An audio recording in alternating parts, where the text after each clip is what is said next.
The Silva mind control method. आज हम इस बुक का 18th चैप्टर पढ़ेंगे। आपका आत्मविश्वास बढ़ेगा। हम अपना बहुत सा समय खुद को दूसरों से कम समझने में ही नष्ट कर देते हैं।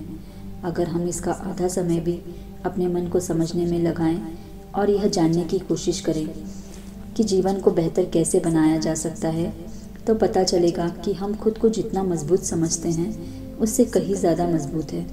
गायिका और अभिनेत्री कैरोल लॉरेंस के द्वारा कहे गए ये शब्द 14 नवंबर 1975 को शिकागो से प्रकाशित होने वाले एक प्रमुख समाचार शिकागो ट्रिब्यून में प्रकाशित हुए। माइंड कंट्रोल में ग्रेजुएट हुए अभिनेत्री मार्गरेट पियाजा के कहने पर कैरोल माइंड कंट्रोल कोर्स से जुड़ी थी। यह सच है कि हम में से अधिकतर लोग अपनी ही सोच के दायरे में जकड़े होते हैं। यह सोच स्वयं के बारे में हमारे सीमित विचारों से बनती है। हम कौन हैं और हमारी क्षमता क्या है, इस बारे में हमारी सोच बहुत सीमित होती है। जल्द ही आप अपनी सीमाओं को तोड़ने और उससे बाहर की नई स्वतंत्रता का अनुभव करेंगे। जब आप यह देखेंगे कि आप क्या क्या कर सकते हैं, तो आपका आत्मविश्वास अपने आप कई गुना बढ़ जाएगा। इस विषय पर अनेक अध्ययन किए गए हैं और नतीजे हमारे सामने हैं। इन अध्ययनों में ऐसे लोगों को शामिल किया गया जिन्हें कोई परेशानी नहीं थी, बस उनके आत्मविश्वास का स्तर घटा हुआ था। इसमें छात्र, कैदी, निर्धन, शराबी और नशीले पदार्थों का सेवन करने वाले लोग शामिल थे।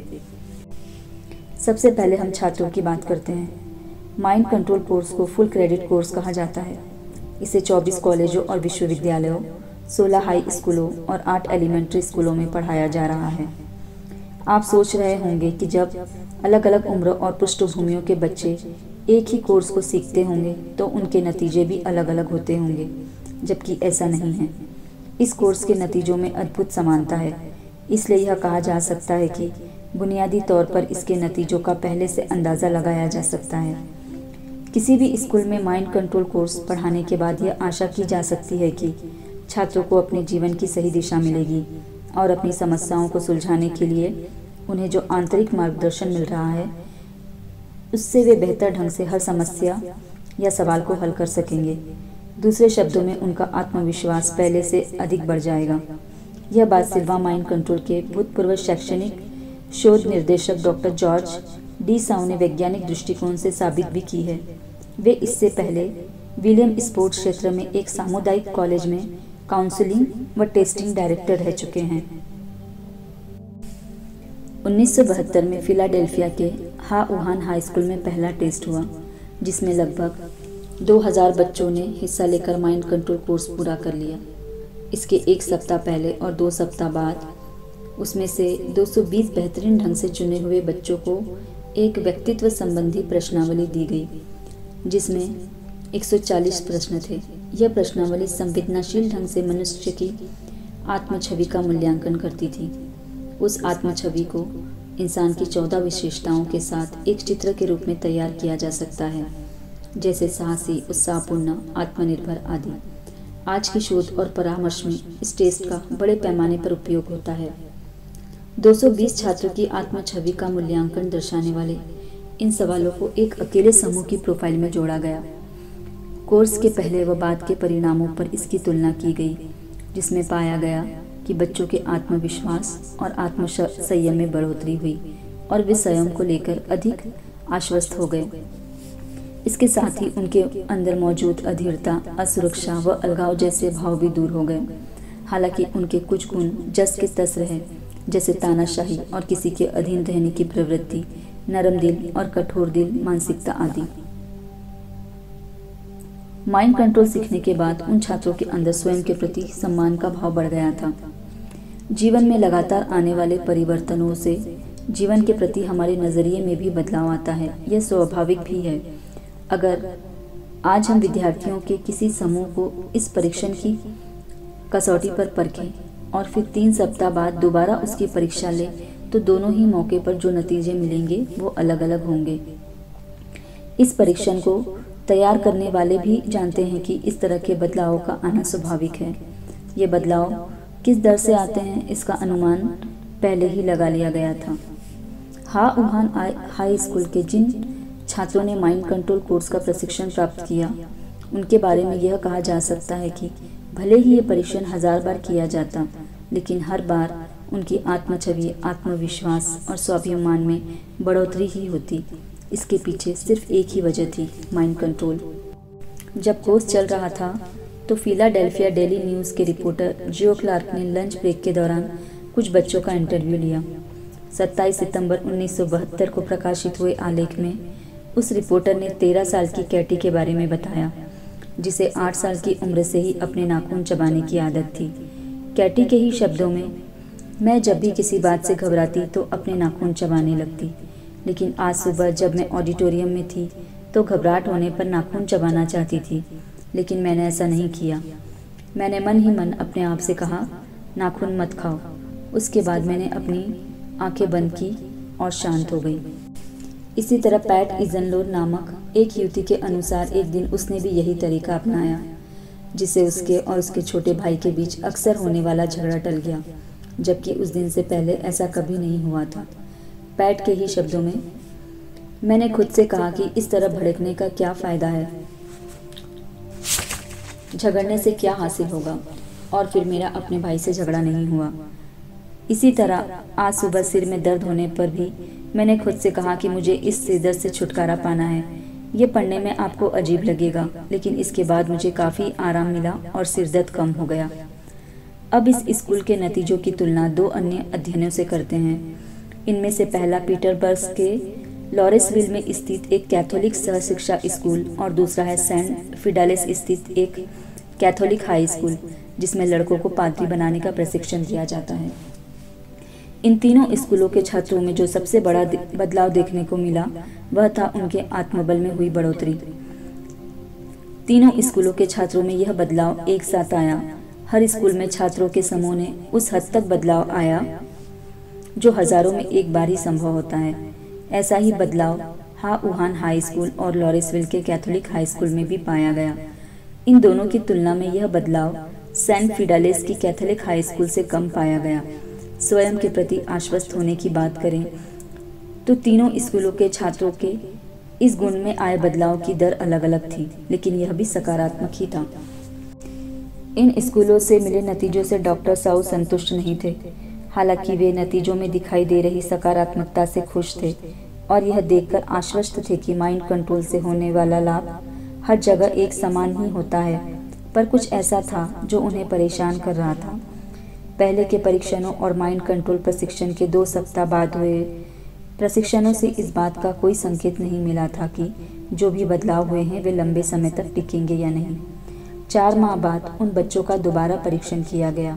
इस परीक्षण में डॉक्टर साउ को लॉरेंसविल और सेंट फिडेलिस स्कूलों से जो नतीजे मिले वे आश्चर्यजनक थे।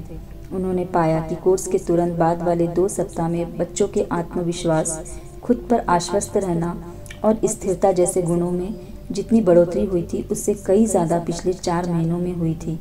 इन्हीं अध्ययनों के आधार पर डॉक्टर साउ ने अपनी रिपोर्ट देते हुए कहा, अलग अलग शैक्षणिक पृष्ठभूमि से आए इन बच्चों के भीतर जो बदलाव आए उन्हें प्रशिक्षक और लेखक जॉन होल्ट के नज़रिए से समझा जा सकता है।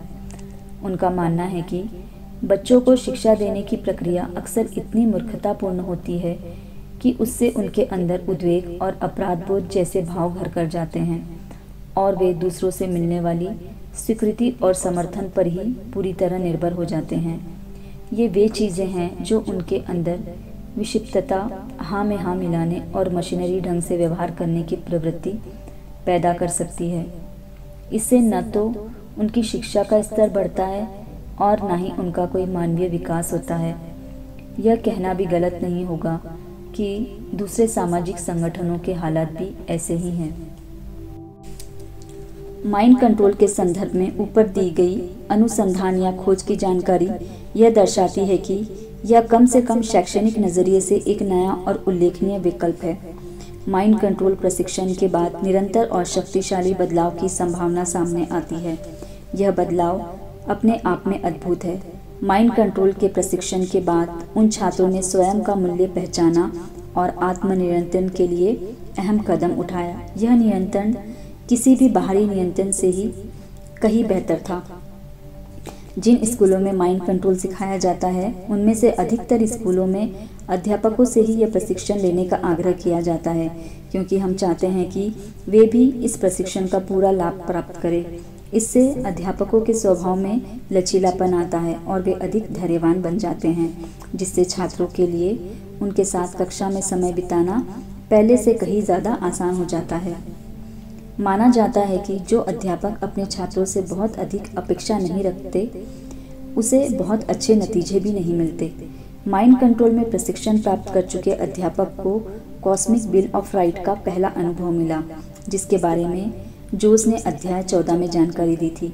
इस जानकारी को पाने के बाद कोई भी अध्यापक जीवन में कभी भी किसी भी मानसिक क्षमता को कम नहीं आंक सकता।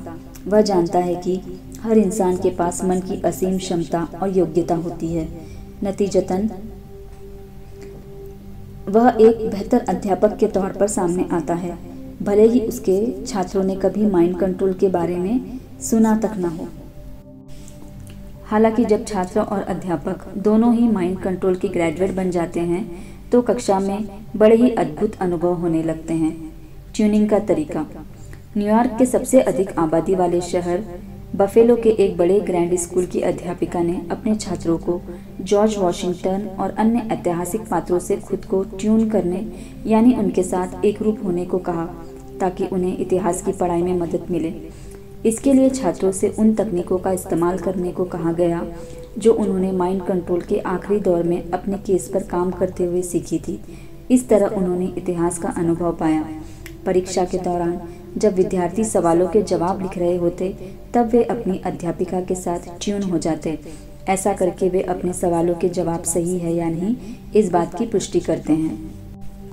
एक अन्य अध्यापिका जो कॉलेज में पढ़ाती थी, उसने अपने छात्रों को अध्ययन के दौरान कठिन सवालों के जवाब पाने के लिए उन्हीं दार्शनिकों से ट्यून इन होने के लिए कहा जिन्होंने वे किताबें लिखी थी।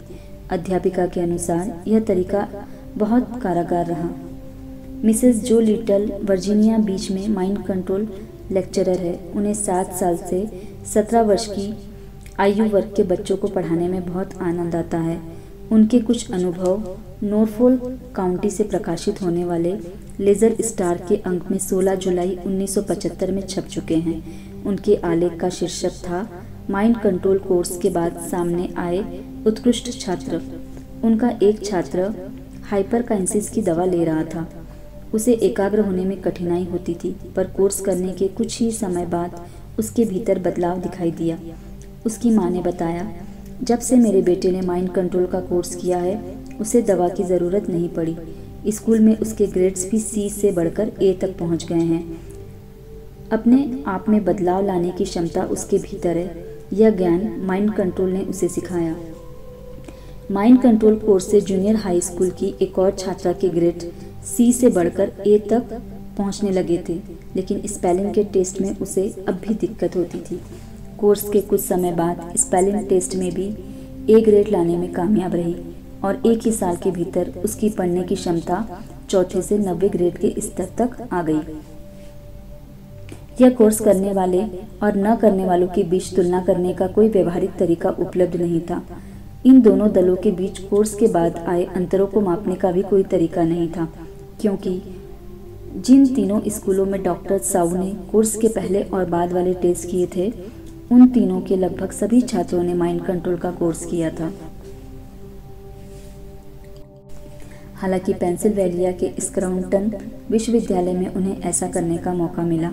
मानव संसाधन विभाग के प्रोफेसर डोनाल्ड एल एंजल ने पुनर्वास परामर्श सेवा में ग्रेजुएट हुए छात्रों को यह कोर्स करने की सलाह दी। उनमें से कई छात्रों ने इसमें हिस्सा लेने से मना कर दिया। इस तरह डॉक्टर साउ को यह मौका मिल गया कि वे कोर्स करने वाले और न करने वालों के बीच फर्क पर काम कर सकें।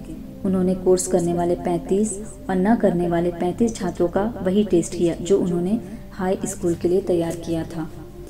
कोर्स शुरू होने से पहले ही दोनों विद्यार्थियों में अंतर दिखाई देने लगा। जिन्होंने माइंड कंट्रोल के प्रशिक्षण को चुना, वे अनुभव लेने के प्रति अधिक खुले हुए थे और उनके अंदर की आवाज़ के अनुसार चलते थे। दूसरी ओर जो छात्र इस प्रशिक्षण का हिस्सा नहीं बनना चाहते थे, वे कहीं अधिक पारंपरिक व व्यवहारिक थे और अपनी तयशुदा भूमिका के दायरे से बाहर आने के लिए तैयार नहीं थे। कोर्स के 1 महीने बाद फिर से दोनों अलग अलग विद्यार्थियों के दलों का टेस्ट लिया गया। दोनों दलों के विद्यार्थियों के मूलभूत अंतर तो पहले जैसे ही थे, पर इनके अलावा और कुछ अन्य बदलाव भी सामने आए। माइंड कंट्रोल प्रशिक्षण का दल भावनात्मक तौर पर कई अधिक स्तर व परिपक्व था। इस दल के छात्र दूसरे दल की तुलना में स्वयं के प्रति अधिक शाश्वत थे व अधिक शांत महसूस कर रहे थे। संक्षिप्त में कहे तो इन अध्ययनों के नतीजों के अनुसार जिन लोगों ने अपने लिए माइंड कंट्रोल को चुना, वे इस कोर्स को न चुनने वालों से बिल्कुल अलग थे। उन्हें माइंड कंट्रोल कोर्स करने का लाभ भी हुआ था। वैसे तो आत्मविश्वास में बढ़ोतरी हर किसी के लिए महत्वपूर्ण होती है, लेकिन यह उस इंसान के लिए जीवन रक्षक भी साबित हो सकती है जो नशीली दवाएं लेने का आदी है और इस लत से छुटकारा पाना चाहता है। नशे के आदी लोगों के साथ माइंड कंट्रोल का अनुभव सीमित ही रहा, पर यह अनुभव बहुत अच्छा रहा। नशे से मुक्ति के लिए माइंड कंट्रोल। मैनहट्टन में माइंड कंट्रोल केंद्र के सह निर्देशक पॉल ग्रीवास यह समझना चाहते थे कि माइंड कंट्रोल से नशीली दवाओं के आदी लोगों की मदद कैसे की जाए। उन्होंने ऐसे 4 लोगों पर काम शुरू किया जो नशे के शिकार थे। उनमें से 2 लोग मैथाडोन और बाकी 2 हीरोइन जैसे नशीले पदार्थ लेने के आदी थे। मैथाडोन लेने वालों को यह कोर्स उपयोगी भी लगा, पर वे अपनी लत से छुटकारा नहीं पा सके। मैथाडोन की लत बहुत बुरी होती है और कई ड्रग कार्यक्रमों में हीरोइन की आदत छुड़ाने के लिए इसे दिया जाता है। मैथाडोन की आदत छुड़वाना शारीरिक रूप से काफ़ी पीड़ादायक भी हो सकता है। नशे के आदी इन लोगों का कहना है कि ये दर्द इतना भीषण होता था कि वे माइंड कंट्रोल से जुड़े अभ्यासों पर ध्यान एकाग्र ही नहीं कर पाते थे। हीरोइन की लत के शिकार इंसान को अचानक आई एक पारिवारिक समस्या के कारण पहले ही दिन कोर्स छोड़ना पड़ा। दूसरा इंसान माइंड कंट्रोल के प्रशिक्षण से स्वयं को इस लत से छुटकारा दिलाने में सफल रहा और कोर्स के बाद कई माह तक नशीले दवाओं से दूर रहा। लेकिन फिर एक दिन उसने पॉल ग्रीवास को फ़ोन करके कहा कि वह दोबारा हीरोइन लेने लगा है। उसे एक बार फिर से कोर्स करने को कहा गया। पॉल ग्रीवास ने उसके साथ एक पूरा दिन बिताकर सारा कोर्स फिर से दोहरा दिया और कुछ ही दिन में वह इस लत से मुक्त हो गया। इसके बाद वह दूसरे शहर चला गया, इसलिए पॉल ग्रीवास का उसके साथ कोई संपर्क नहीं रहा। माइंड कंट्रोल की मदद से नशे के आदी लोगों की मदद करने के लिए दूसरा प्रयोग ब्रॉक्स में एक सामुदायिक परिनियोजन में आरंभ हुआ। इसमें ऐसे 18 लोग शामिल थे जो किसी जमाने में नशे के आदी थे। इनमें से कुछ परियोजना के प्रशासन और स्टाफ के सदस्य थे जिन्होंने कोर्स किया। उनका कहना था कि अब वे खुद पर बेहतर ढंग से काबू पा रहे हैं। कुछ माह के बाद उनमें से कुछ ने बताया कि वे अपने परिवार के सदस्यों को भी यही प्रशिक्षण दे रहे हैं। इस टेस्ट के पहले और बाद में करीब 3 महीनों तक कोई विश्वसनीय जांच करना संभव नहीं था, क्योंकि उन 18 में से अधिकतर लोग इसके लिए उपलब्ध नहीं थे। क्या इन दोनों अनुभवों से कुछ सीखा जा सकता है? पॉल ग्रीवास कहते हैं, हाँ, भले ही हमारे पास सांख्यिकीय प्रमाण न हो, पर इन लोगों के अनुभव से आगे दी गई 2 बातों का पता चलता है। नंबर 1, ऐसा नहीं होना चाहिए कि नशे के आदी किसी इंसान को सिर्फ 48 घंटे तक माइंड कंट्रोल कोर्स कराने के बाद हमेशा के लिए उसे उसके हाल पर छोड़ दिया जाए। दरअसल हम में से अधिकतर लोगों के लिए यह कोर्स एक स्थायी रूपांतरण देने वाला अनुभव है, लेकिन नशे का आदी इंसान सालों तक नशे की गिरफ्त में रह चुका होता है और उसे शारीरिक व मानसिक दोनों तरह की लत से छुटकारा पाना होता है। इसलिए यह ज़रूरी हो जाता है कि इस प्रक्रिया में बार बार उसकी सहायता की जाए और जितनी बार ज़रूरत पड़े उतने बार कोर्स को दोहराया जाए। पॉल ग्रीवास कहते हैं, अगर मुझे किसी नशा मुक्ति कार्यक्रम में माइंड कंट्रोल कोर्स को लागू करने दिया जाए तो मुझे पूरी उम्मीद है कि कई बेहतर नतीजे सामने आ सकते हैं। नंबर 2, दूसरी बात यह है कि नशे की लत से छुटकारा पाना भले ही मुश्किल है, लेकिन नशे के आदी लोग माइंड कंट्रोल तकनीकों को आसानी से सीख लेते हैं। पॉल ग्रीवास के अनुसार इसका कारण यह है कि इस कोर्स के दौरान चेतना का जो रूपांतरण करना होता है वह अधिकतर लोगों ने भले ही कभी न किया हो, लेकिन नशा करने वाले अपनी लत के कारण ऐसा कई बार कर चुके होते हैं। बस उन्हें यह नहीं पता होता है कि उस दौरान स्वयं को मन के उपयोगी स्तर पर कैसे लेकर जाना चाहिए, जहां जाकर वे नियंत्रण खोने की बजाय उसे हासिल कर सकें। यही वजह है कि माइंड कंट्रोल इन लोगों के लिए एक वरदान साबित होता है। हालांकि इस बारे में विस्तृत अध्ययन नहीं हुए हैं, पर हमारे पास इस मामले में जुड़ी सफलता के कुछ ऐसे किस्से ज़रूर हैं जिनसे साबित होता है कि पॉल ग्रीवास ने माइंड कंट्रोल पर जो विश्वास जताया वह बेबुनियाद नहीं था। नशे से मुक्त हुए एक ग्रेजुएट का उदाहरण। इन्हीं में से एक किस्सा आगे दिया जा रहा है जो माइंड कंट्रोल के ग्रेजुएट का है, जिसने 1971 में नशे की लत से छुटकारा पाया और आज भी उससे पूरी तरह आज़ाद है। उसका किस्सा उसी के शब्दों में। मैं जानता था कि मेरी समस्या गंभीर है। मैं हेरोइन की लत का शिकार हो गया था। माइंड कंट्रोल का कोर्स मेरी इस आदत को छुड़ाने में भला कैसे सफल हो सकता था, यह मेरे लिए हैरानी की बात थी, क्योंकि मैं अपनी ओर से हर उपाय आजमा चुका था और कोई भी उपाय सफल नहीं था। इस लत से छुटकारा पाने के लिए मैं अपनी ओर से मनोविज्ञानी, मनोचिकित्सक, मैथाडोन प्रोग्राम व अस्पताल आदि हर जगह जा चुका था और अब कुछ भी नया नहीं आजमाना चाहता था। हर रोज़ $200 की नशीली दवाओं का सेवन करना मेरी दिनचर्या बन गया था और मुझे लगने लगा था कि अब मैंने नशा करना नहीं छोड़ा तो शायद आने वाले 3 साल में अपने 30 जन्मदिन तक भी नहीं जी सकूंगा। माइंड कंट्रोल के प्रशिक्षण ने कहा, इंसान की कोई भी आदत उसके दिमाग की कोशिकाओं पर पड़ने वाले दबाव से अधिक कुछ नहीं है, जिसे वह दोहरा दोहरा कर ताकतवर बनाता रहता है। इस प्रोग्रामिंग को बदलने के लिए इसकी जड़ तक जाना होगा, जबकि तुम इसे केवल सतही तौर पर ही बदलने की कोशिश करते रहते हो। किसी आदत को बदलने के लिए उसके अवचेतन स्तर तक जाना ज़रूरी होता है। यह बात भले ही तार्किक थी, पर भावनात्मक तौर पर मुझे ऐसा ही लगता था कि मेरे जीवन को चलाने और खुद के बारे में अपनी नकारात्मक भावनाओं से अपनी रक्षा करने के लिए नशा करना एक ज़रूरत बन गया है। इसके बाद उस प्रशिक्षक ने मुझे अपनी स्वयं की छवि बदलने की एक तकनीक सिखाई, जिससे मुझे एक कमज़ोर, कम संकल्प शक्ति और अप्रभावी इंसान से एक आत्मविश्वास और स्वाभिमान से भरपूर स्वस्थ व्यक्ति बनना था। हालांकि संदेह तो अब भी था, लेकिन उम्मीद की एक किरण मुझे नज़र आ रही थी। इसलिए मैं अल्फा अवस्था में कल्पना करने लगा कि मेरे भीतर बदलाव आ सकता है। मैं सुबह, दोपहर और शाम दिन में 3 बार अपनी प्रोग्रामिंग करने लगा और 20 जुलाई यानी कोर्स के 30 दिन बाद नशा करने की मेरी इच्छा जाती रही। हालांकि इन 30 दिनों के दौरान भी मैं नशा करता रहा, पर उसकी मात्रा क्रमशः कम करता रहा ताकि मैं तयशुदा तारीख तक उससे छुटकारा पा सकूं। 20 जुलाई के बाद से आज तक मैंने हीरोइन को हाथ भी नहीं लगाया। पहले जब भी मैं नशे की आदत छोड़ी, कुछ ही दिनों बाद दोबारा शुरू कर दी, लेकिन इस बार ऐसा नहीं हुआ। मानो भीतर से कोई समझा रहा था कि मुझे नशा नहीं करना चाहिए। नशा करने की मेरी इच्छा ही समाप्त हो गई। मुझे किसी दूसरे व्यसन का सहयोग भी नहीं लेना पड़ा और किसी भी तरह से अपनी भावनाओं का दमन भी नहीं करना पड़ा, ना ही किसी तरह की परेशानी का सामना करना पड़ा। कुल मिलाकर माइंड कंट्रोल के इस प्रशिक्षण ने अपना काम किया और आखिरकार मैं नशे की लत से हमेशा के लिए मुक्त हो गया। शराब की लत से मुक्ति। मादक पदार्थों के साथ ही शराब की लत भी बहुत लोगों का जीवन बर्बाद कर देती है। यूएस में ही लाखों लोग इसके शिकार होकर बर्बाद होने के कगार पर हैं। इन लोगों को असहाय अवस्था, असफलता और अपराध बोध के भाव से बाहर लाना भी ज़रूरी होता है, ताकि ये फिर से अपना आत्मविश्वास पा सकें, स्वयं पर संयम रख सकें और स्वस्थ हो सकें। 1973 में सालों से शराब की लत में उलझे 15 लोगों ने हाफवे हाउस में शराब से मुक्ति पाने के लिए एक शोध परियोजना में हिस्सा लिया।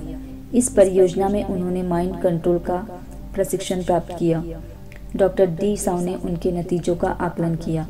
उन्होंने इन लोगों के साथ भी व्यक्तित्व मूल्यांकन के उसी टेस्ट का इस्तेमाल किया जो पहले उनके अध्ययन में था, और यही टेस्ट वे स्क्रॉन्टन विश्वविद्यालय के छात्रों के साथ कर चुके थे। डॉक्टर डी साउ ने इन लोगों का यह टेस्ट कोर्स से पहले 1 माह और कोर्स पूरा होने के 1 माह बाद लिया। कोर्स से पहले और बाद में इन लोगों में जो सबसे बड़ा परिवर्तन देखने को मिला वह था इनके कपटी व्यवहार में आया परिवर्तन। अब ये अपने उद्देश्यों की पूर्ति के लिए और हर चीज़ पर नियंत्रण हासिल करने के लिए कपट नहीं कर रहे थे, बल्कि आत्मसंयम सीख रहे थे। साथ ही उनकी सोच में खुलापन भी दिखाई देने लगा। यह ऐसा बदलाव था जो 1000 बार में कभी एक बार ही संभव हो पाता है। हाई स्कूल और ग्रेजुएट छात्रों में टेस्ट व कोर्स के बाद जो बदलाव आए थे, वही बदलाव यहाँ भी पाए गए। अब वे मानसिक रूप से अधिक सशक्त महसूस कर रहे थे और उन्हें खुद पर पहले से ज़्यादा भरोसा था। उनकी सहजता बढ़ गई थी और नए अनुभवों को लेकर उनकी सोच में खुलापन बढ़ गया था। जो इंसान शराब छोड़ना चाह रहा हो, उसके लिए ये परिवर्तन अपने आप में अद्भुत थे। एक सबसे बड़ा बदलाव यह आया कि उनकी खतरे के प्रति संवेदनाशीलता और तनाव में कमी आई। डॉक्टर साउ लिखते हैं, अगर आपको शराब पीने वाले लोगों का बर्ताव समझना हो तो आपको देखना चाहिए कि उनकी संवेदनाशीलता को किन बातों से चुनौती मिलती है। वे अक्सर शराब को ही अपने मानसिक और भौतिक लक्षणों में संतुलन लाने का माध्यम बना लेते हैं। फिर यही शराब उन्हें उनकी बेचैनी और घबराहट से मुक्त करती है। माइंड कंट्रोल कोर्स से आत्म छवि में निखार आता है और तनाव से निपटने की योग्यता भी सुधरती है। यह कोर्स शराब का एक सार्थक विकल्प हो सकता है। हाफे हाउस के निर्देशक ने रिपोर्ट दी कि कोर्स के 6 माह बाद 15 नए माइंड कंट्रोल स्नातक क्या कर रहे थे। उनकी गोपनीयता बनाए रखने के लिए उन्हें किसी नाम से पुकारने की बजाय केवल एस यानी सब्जेक्ट कहा गया है। S1 90 दिन के नशा मुक्ति कार्यक्रम में एक बार भी S1 ने शराब को हाथ नहीं लगाया। माइंड कंट्रोल कोर्स करने से पहले S1 सुस्त, विरक्त और उदासीन किस्म का इंसान था, लेकिन कोर्स के बाद वह बहुत ही खुले दिल का हास्य प्रिय इंसान बन गया। S2 माइंड कंट्रोल कोर्स के बाद से S2 ने नशा मुक्ति कार्यक्रम को भी बीच में ही छोड़ दिया।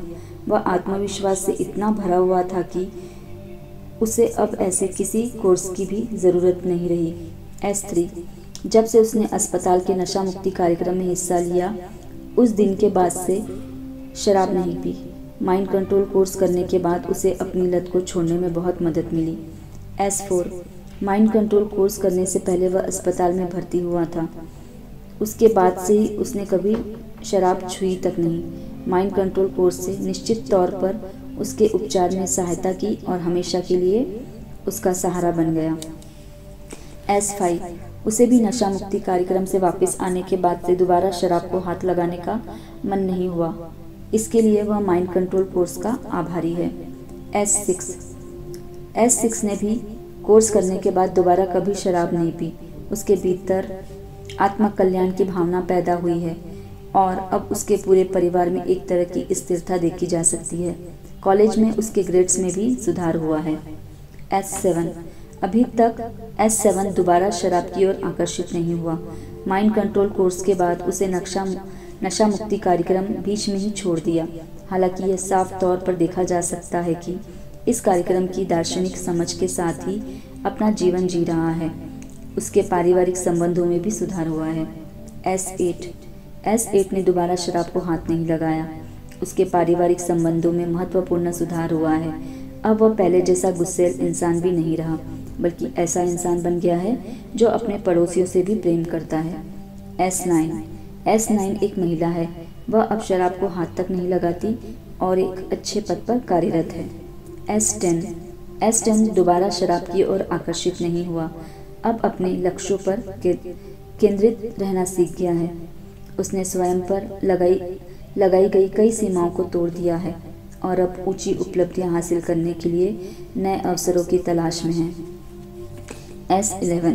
S11 का कहना है कि माइंड कंट्रोल कोर्स करने के बाद उसके जीवन का रूपांतरण हो गया है, जिसका सकारात्मक प्रभाव उसके परिवार और काम पर देखा जा सकता है। कोर्स करने के बाद उसने दोबारा शराब का सेवन तक नहीं किया। S12 ने नशा मुक्ति कार्यक्रम में 12 बरस बिताए। माइंड कंट्रोल कोर्स करने के बाद बस एक बार 1 घंटे के लिए शराब की लत लगी। उसके बाद दोबारा ऐसा नहीं हुआ। S13 अस्पताल के नशा मुक्ति कार्यक्रम में हिस्सा लेने के बाद S13 ने आज तक कभी शराब नहीं पी। माइंड कंट्रोल कोर्स के बाद वह अपना जीवन पटरी पर ले आया। परिवार और कामकाज में भी सुधार दिखाई दे रहा है। S14 माइंड कंट्रोल कोर्स लेने के बाद से S14 कई बार शराब की ओर वापस लौटा, लेकिन हर बार उसने बिना किसी की मदद से ही खुद को संभाल लिया।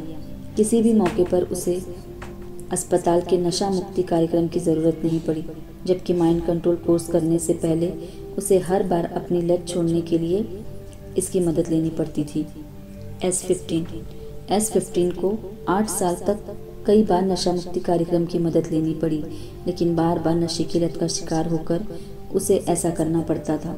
लेकिन माइंड कंट्रोल कोर्स करने के बाद उसने केवल 4 बार शराब का सेवन किया, जिसमें से सिर्फ 2 बार उसे कुछ समय के लिए नशा मुक्ति कार्यक्रम की मदद लेनी पड़ी। शराब पीने की लत के शिकार इन 15 लोगों के जीवन में माइंड कंट्रोल कोर्स अपने तरीके से बदलाव लाने में सफल रहा। यह एक संक्षिप्त अध्ययन है जो इस बात की पुष्टि नहीं करता कि माइंड कंट्रोल कोर्स को शराब जैसे व्यसनों से मुक्ति पाने के इलाज में एक अहम हिस्से के रूप में स्वीकार किया जाना चाहिए। हालांकि इस अध्ययन का हिस्सा बने छात्र और मानसिक रोगियों में आत्मकल्याण की जो भावना दिखाई दी या टेस्ट के बाद उनके व्यक्तित्व में जो परिवर्तन आया, उसे देखकर कहा जा सकता है कि शराब छोड़ने की इच्छा रखने वालों के लिए माइंड कंट्रोल कोर्स कई तरह से सहायक हो सकता है। उन्हें इसे अवश्य आजमाना चाहिए। किसी के भी आत्मविश्वास और स्वाभिमान को चूर-चूर करने के लिए शराब के अलावा निर्धनता भी अहम भूमिका निभाती है। समाज में हमेशा से यह बहस होती रही है कि गरीबी पैदा करने वाले कारण कौन से हैं और इसे मिटाने के प्रभावशाली तरीके क्या हैं। माइंड कंट्रोल इस बहस में शामिल नहीं है, पर इतना तय है कि यह निर्धनों को सशक्त बनाने में ज़रूर सहायक हो सकता है, ताकि वे आत्मकल्याण के लिए ज़रूरी कदम उठाने योग्य बन सके। हो सकता है कि कुछ लोगों को ऐसा लगे कि निर्धनों को अपनी मदद स्वयं करने के लिए कहकर हम यह साबित करना चाहते हैं कि अपने हालात के लिए वे स्वयं जिम्मेदार हैं, जबकि ये सच नहीं है। बल्कि सच तो ये है कि अगर हर गरीब इंसान को माइंड कंट्रोल की मदद मिले तो वह अपने सीमित दायरे से बाहर आ सकता है और अपने जीवन पर बेहतर नियंत्रण हासिल कर सकता है। समाज कल्याण के एक कार्यक्रम के तहत 41 स्त्री पुरुषों पर हो रहे अध्ययन के दौरान यह देखने की कोशिश की गई कि क्या माइंड कंट्रोल कोर्स इस मामले में सहायक हो सकता है। हम सब जानते हैं कि जिस इंसान के पास अपनी आजीविका के लिए कोई काम नहीं रहता, उसके स्वाभिमान को ठेस लगती है। उसके लिए अपनी समस्या के बारे में सोचना और उससे बाहर आना कठिन हो जाता है। एक हारा हुआ और निराश मन स्थिति वाला इंसान अच्छा इंटरव्यू नहीं दे पाता और उसकी बेरोजगारी परेशानी को बढ़ाती चली जाती है। इस तरह उसके पास मदद लेने के सिवा कोई चारा नहीं रहता। अगर उसकी स्थिति के इस हद तक बिगड़ने से पहले ही कोई उसे आत्मसम्मान बनाए रखने और अपनी समस्याओं का हल निकालने की राय देता तो शायद वह भी अपने जीवन में कुछ कर पाता। एक की बजाय 2 रोगियों के मामले में काम करना यह खोज की नई रचना का केंद्र बिंदु था। इसमें डॉक्टर मैकेंजी को हर तरह के संशय से दूर करने का मौका मिलेगा। मिसाल के लिए, अगर ए रोगी के बाएं टखने पर चोट होती मगर बी रोगी के टखने पर ऐसी चोट नहीं है, लेकिन फिर भी बी रोगी के बाएं टखने पर चोट का निशान होने पर यह समझना आसान है कि यह बस एक अनुमान है। अगर 5 पाठक बी रोगी के टखने के बारे में सोचते तो यह स्वाभाविक है कि इतने ही लोग ए रोगी के बारे में सोचते। अब कल्पना करें कि ए रोगी के बाएं टखने में 50 पाठकों ने निशान बनाया, तो ऐसी स्थिति में डॉक्टर मैकेंजी अपनी कुल संख्या में से 5 पाठकों को घटा देंगे, क्योंकि उनके अनुसार ये 5 पाठक केवल अनुमान लगाते हैं। इसलिए वे यह मान लेंगे कि 45 लोग मनोवैज्ञानिक रूप से काम कर रहे थे। इसके बाद कंप्यूटर की मदद से नतीजों का सांख्यिकीय महत्व को सामने लाया जाएगा। यह कारगर हो सके इसके लिए दोनों मामलों का अलग अलग होना जरूरी था, क्योंकि यदि दोनों के टखनों पर चोट होती तो गैर मानसिक जवाबों को अलग करने की इस पद्धति का उपयोग नहीं किया जा सकता था। लेकिन फ्लोरिडा के डॉक्टर ने गड़बड़ कर दी। उसने हमें 2 ऐसे रोगियों के केस दे दिए जिनके टखने पर चोट थी। इसके चलते डॉक्टर मैकेंजी को नए सिरे से अपनी योजना बनानी पड़ी ताकि किसी और तरह से नतीजे पाए जा सके। ए रोगी और बी रोगी के केस की तुलना करने की बजाय उन्होंने आपस में सही प्रतिक्रियाओं और उसके बाद आने वाली सबसे अधिक प्रतिक्रियाओं की संख्या की तुलना की। लेकिन फिर जो नतीजे मिले उसने कंप्यूटर की सीमाएं सामने आई। कंप्यूटर के मुताबिक ये नतीजे अब 1 अरब गणनाओं में एक बार ही आते हैं, और वह भी संयोग से। यही कारण है कि डॉक्टर मैकेंजी अभी भी अपने इस प्रयोग को निर्णायक नहीं मानते, क्योंकि कंप्यूटर उनके रिसर्च डिज़ाइन के अनुसार गणना कर ही नहीं पाया। उनके रिसर्च डिज़ाइन के जितने पहलुओं के बारे में यहाँ बताया जा रहा है वह उनसे कहीं अधिक विस्तृत है। उन्होंने इस पर काम करने के लिए कई तरह के प्रयोग करे।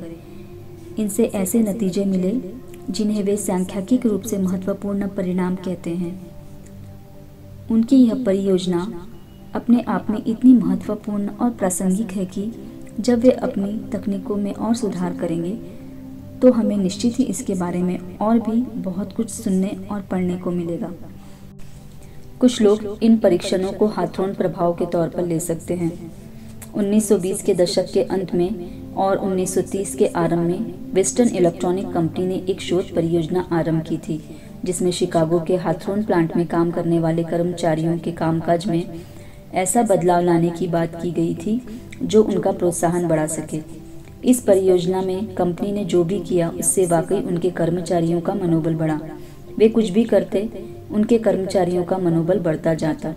कोई भी काम कम या ज़्यादा करने से कर्मचारियों के मनोबल में कमी नहीं आई। आखिर में समझ में आया कि कर्मचारी बस इसी बात से प्रसन्न थे कि कंपनी के प्रमुख अधिकारियों द्वारा उन पर ध्यान दिया जा रहा था। इसी कारण से कर्मचारियों का मनोबल बढ़ता रहा। इसी हाथरॉन प्रभाव को मापने के लिए डॉक्टर मोफित ने लोक कल्याण योजनाओं से अनुदान पाने वाले लोगों के एक और दल की जांच की, जिन्होंने माइंड कंट्रोल कोर्स नहीं किया था। उन्होंने 2 बार टेस्ट किया पर उन्हें कोई अंतर नहीं दिखा। इस दल में हाथरॉन प्रभाव तो नहीं दिखाई दिया। जिन्होंने माइंड कंट्रोल कोर्स किया वे अपने बारे में बेहतर सोचने के साथ सामने आए। कुछ लोगों में ऐसा बदलाव दिखाई दिया जो लाखों लोगों में से किसी एक में होता है। हर श्रेणी में अद्भुत बदलाव दिखा। माइंड कंट्रोल के इन नए ग्रेजुएट लोगों ने पहले की अपेक्षा स्वयं को बेहतर इंसान के तौर पर देखा और जाना। अपनी समस्याओं को हल करने की उनकी क्षमता में एक नया आत्मविश्वास दिखाई दिया। इस बदलाव को देखते हुए डॉक्टर मोटिफ ने कहा, इस शोध परियोजना से जो नतीजे सामने आए वे मैंने अब तक देखे हुए नतीजों में से सबसे अधिक उल्लेखनीय हैं। इस अध्ययन की रिपोर्ट में कहा गया, इस बारे में विचार किया गया कि दुख और कष्टप्रद स्थिति में रहने वाली एक माँ के जीवन में अचानक माइंड कंट्रोल कोर्स से परिवर्तन आ जाए तो इस आशावादी रवैये के प्रति वह माँ कितनी ग्रहणशील होगी। यह चिंता जल्दी ही दूर हो गई।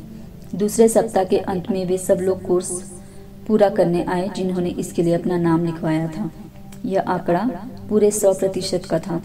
अब वे पहले की तरह शर्मीले नहीं थे, बल्कि आपस में खुलकर बातचीत कर पा रहे थे। हर किसी के पास बताने के लिए कुछ न कुछ रचनात्मक जरूर था। जैसे कुछ लोग अपने बच्चों के प्रति निकटता महसूस कर रहे थे, जो उनके लिए एक नया एहसास था। कुछ लोगों का अक्सर होने वाला भयंकर सरदर्द गायब हो गया था। किसी की कुंठा या निराशा कम हो गई, और जो अपने मोटापे से परेशान थे उनका वजन घट गया था।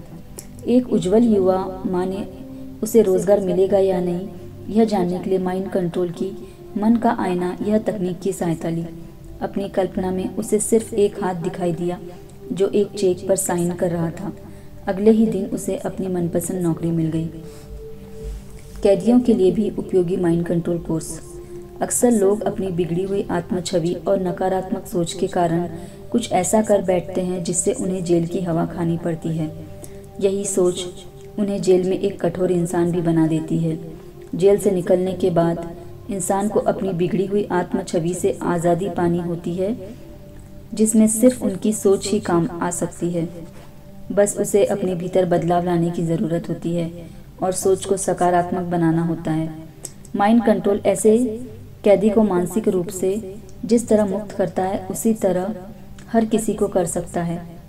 कई बार अपने मनोभावों का दमन करने से ही इंसान को सिर में दर्द, अल्सर, अनिद्रा और कामकाजी जीवन में असफलता जैसी परेशानियों का सामना करना पड़ता है। जिस तरह कैदी जेल में तड़पता है उसी तरह इंसान भी तड़पने के सिवा कुछ नहीं कर पाता। जेल में माइंड कंट्रोल कोर्स का सीमित अनुभव कहता है कि यहाँ वही सफल हो सकता है जहाँ निर्दयता कम हो। लेकिन यह कोर्स के बाद कैदी के लिए जेल के अंदर रहना सज़ा काटना नहीं, बल्कि अपना विकास करने और अपने आप को खोजने का एक मौका बन जाता है। हालांकि ऐसा नहीं है कि माइंड कंट्रोल कोर्स करने से